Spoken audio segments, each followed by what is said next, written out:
You have, on the one hand, clear articulation of specific issues and general malpractice on the part of Tether and Bitfinex. You simultaneously have no accusation that USDT was printed out of thin air to manipulate prices. And finally, as a cherry on top, we get quarterly disclosures of the reserve asset backing for at least the next 2 years. This is a win for the industry. Welcome back to The Breakdown with me, NLW.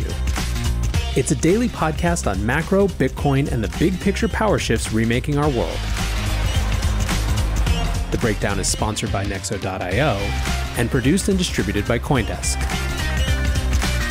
What's going on, guys? It is Tuesday, February 23rd, and today we are talking about the New York Attorney General's settlement with Tether. To do this story justice, we have to put it in the context of 2021's FUD cycle. I've described a couple times on this show the concept of a wall of worry. A wall of worry refers to a set of FUD or a specific concern that people have to push through before they can allow the market to fully take hold.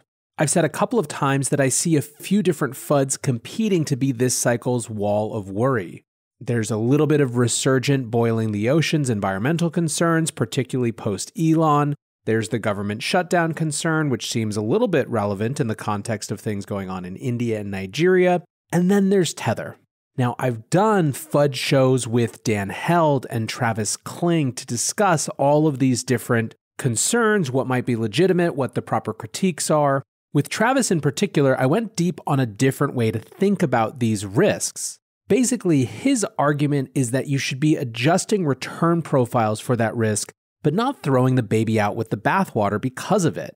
Travis's primary frustration with the critiques we've seen over the last few weeks is that they've really all come down to what he feels like are bad faith arguments.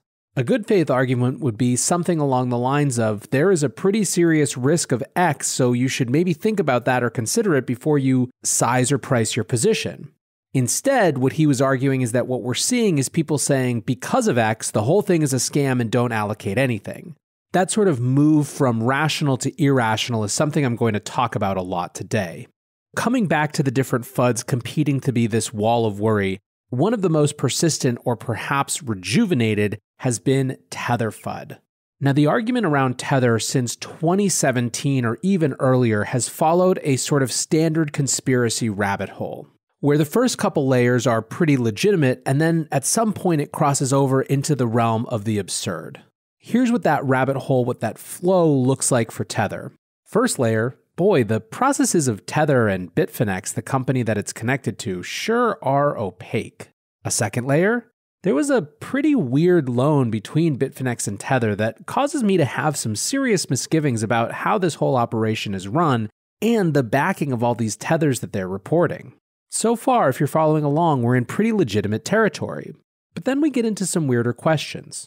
Layer 3, what if Tether isn't backed by anything? Layer 4, and if it's not backed by anything, what's to stop them from just inflating the supply infinitely to buy Bitcoin and artificially increase the price of every crypto asset in the market? Layer 5. Actually, that's exactly what's happening. It's super clear that Bitcoin's price is manipulated by Tether. It's pretty much just a big grand cabal. This year's crop of FUD has not been layer 1 or 2. The Tether processes are opaque, and there's this weird loan that makes me have some pretty serious misgivings about how the companies are run. This year's crop of FUD landed all the way from 3 to 5. What if Tether isn't backed by anything? If it's not backed by anything, what's to stop them from just inflating the supply to manipulate the price of Bitcoin? To actually, that's exactly what's happening.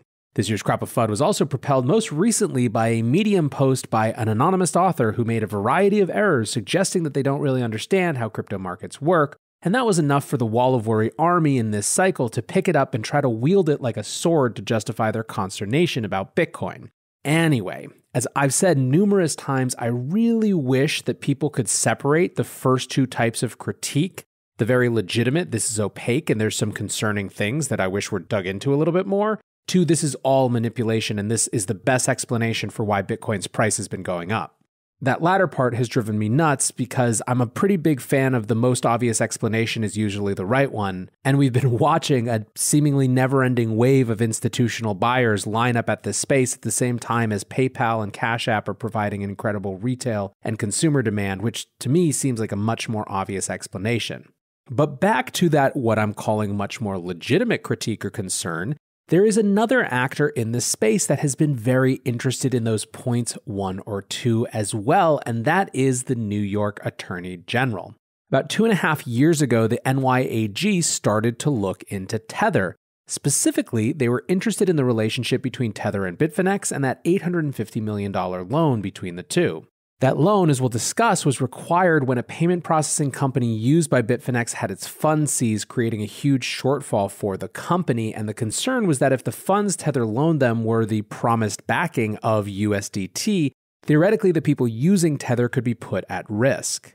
Today, that lawsuit settled. Let's describe the top line and then we'll get into some details. So at a high level, the investigation, as I said, has been going on for 2.5 years. During that time, Tether has shared some 2.5 million pages of documentation with the New York AG. As per the settlement, Tether is paying an $18.5 million fine. Bitfinex and Tether can no longer do business with anyone or any company in New York, including companies that have the New York Bit license. The New York Attorney General has not accused them of issuing tethers without any backing or to manipulate crypto prices. They never have, but this reinforces that. As per the settlement, Tether admits no wrongdoing, and please note this is a condition of the settlement, i.e. the New York Attorney General allowed them to admit no wrongdoing as part of the settlement. And finally, they have agreed to quarterly disclosures of reserve backing for USDT. Spoiler alert, I honestly can't imagine an outcome better for the entire industry, and that's what I hopefully will convince you of by the end of this show, but let's dig in a little deeper first. Many investors want to be a part of the next bull run. Others seek to build their dream home, finally launch that startup, or fund their education. Try Nexo's instant crypto credit lines and borrow against any major cryptocurrency with no minimum or maximum withdrawal amounts, no fees whatsoever, no credit checks, and flexible repayment. Not to mention the APR starts at just 5.9%. Stay on top of your investment game with Nexo.io. And remember, it's your crypto, your credit, your choice. Get started at Nexo.io.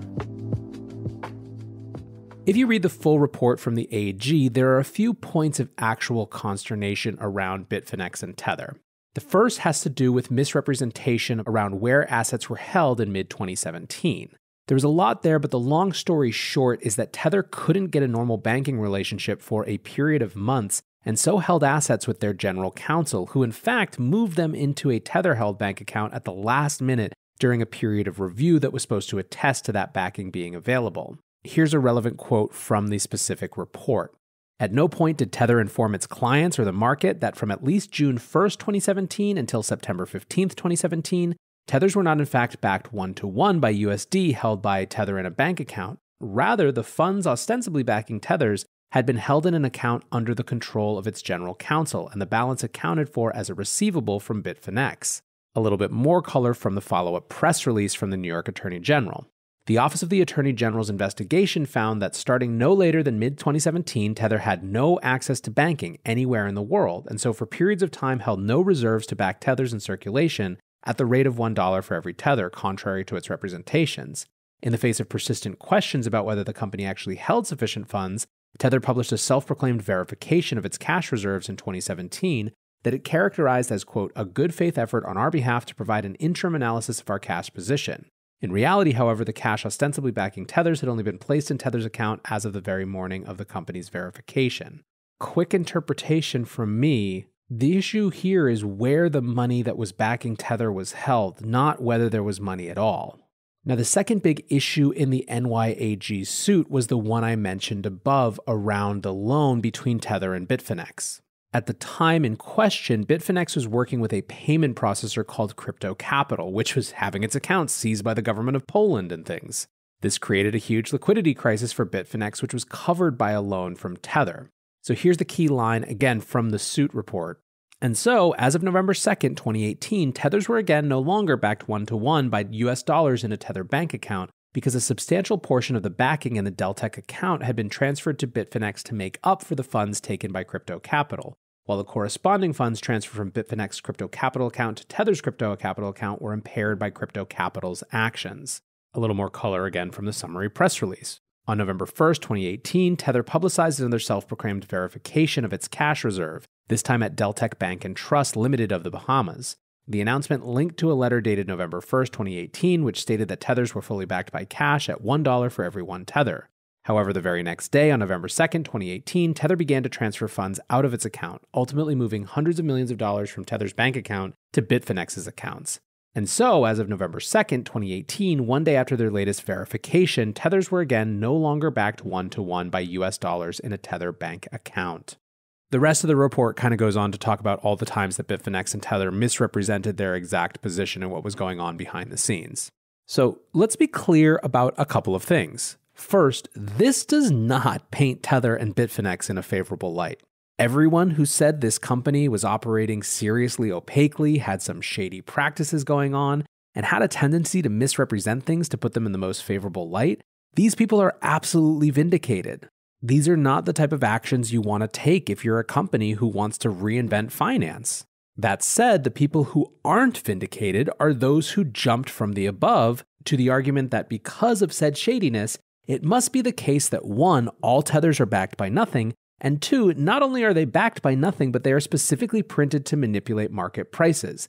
There is nothing in here about that. Zilch. The NYAG never accuses them of anything like that at all. And let's be clear, this is the most aggressive crypto-conservative regulator in the country. Their BIT license has driven tons of companies out of the state. Most new crypto services available in the rest of the country aren't available in New York. If there was more to be dug into around Tether being printed out of thin air to manipulate market prices, you can believe they would have gone after it. There is also another dimension of this that is super important. If you are inclined to see things from Tether's side, which, as I've said, feel free not to, there's another part of the story. I don't particularly think that Tether and Bitfinex's first choice was to work with these backwards, terrible companies like Crypto Capital. They were sort of forced into it because banks haven't been allowed to work with crypto companies. Crypto Cobain put it crisply in a tweet saying, "My takeaway, corrupt banking system fucking over crypto companies, pushing them to be unbanked and relying on fringe services is bad." In other words, there is a clear self-fulfilling prophecy here, i.e., banks say, crypto is for shady things, we're not going to bank you. Crypto companies forced to work with shady institutions. Shady institutions do shady things, get caught, screw it all up. Crypto company forced to do shady things themselves to stay solvent. Again, I'm not at all saying anyone needs to take this interpretation or give Tether and Bitfinex the benefit of the doubt, but it is very clear that the lack of good banking relationships has a part in this story. This is why the shifts made by the Office of the Comptroller of the Currency over the last year that actually allow real regulated financial institutions to work with crypto companies and specifically stablecoin issuers are so important. So what's my takeaway and what do I think happens from here? Well, my takeaway, I said it on Twitter. I said, I seriously don't understand how anyone could not like this Tether outcome. You have, on the one hand, clear articulation of specific issues and general malpractice on the part of Tether and Bitfinex. You simultaneously have no accusation that USDT was printed out of thin air to manipulate prices. And finally, as a cherry on top, we get quarterly disclosures of the reserve asset backing for at least the next 2 years. This is a win for the industry. In terms of what happens next, let's turn to a few others for that. Alex Kruger tweeted, "Tether and the NYAG settled. Consequences just a fine. Tether is not bringing Bitcoin and all crypto markets down, as FUDsters have insisted since 2017. This will allay misplaced concerns across new institutional coiners and the macro community about Tether risks. Recall, misinformed idiots in various sell-side research joints have been bent on getting everyone to panic because of Tether. Just because Tether messed up doesn't mean the whole thing is a sham and crypto prices are sustained and manipulated by fake Tether issuance." Travis Kling says the removal of Tether risk in its entirety is not just about what Bitcoin's price will do today or tomorrow. This was a massive risk for institutional capital. JP Morgan dedicated an entire section to Tether risk in a recent report. This is a step change in institutional investability. Finally, Nick Carter says, based on the amount of Tether bellyaching I've heard from the largest pools of institutional capital, This is the best news possible. Nominal settlement and, most importantly, ongoing reserve attestations. Can't overstate how much of a de-risking event this is. So I had 2 questions in tweets this morning. The first was, will the Tether truthers be satisfied? The answer is almost certainly no, as Tether has taken on the mantle of a holy war, and holy wars by definition can only end in complete annihilation. Expect many of them to do victory laps saying, see how shady this company is, just like we told you, rather than looking at the fact that their real critique was systemic market risk from large-scale market manipulation, which wasn't ever the case and was confirmed to not be the case here.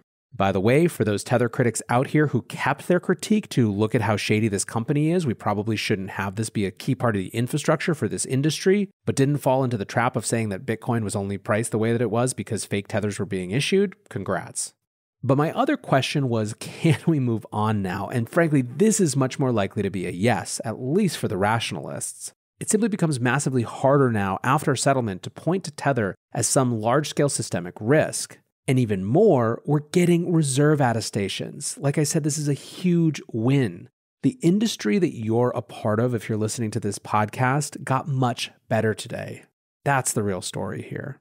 So don't worry about the 20% price dip or whatever it is now. This happens along the way to new highs. Focus on the fact that a key piece of FUD was debunked and the real problems with the company in question are actually being addressed going forward. Anyways, guys, I hope that you enjoyed this show. I appreciate you listening. Until tomorrow, be safe and take care of each other. Peace.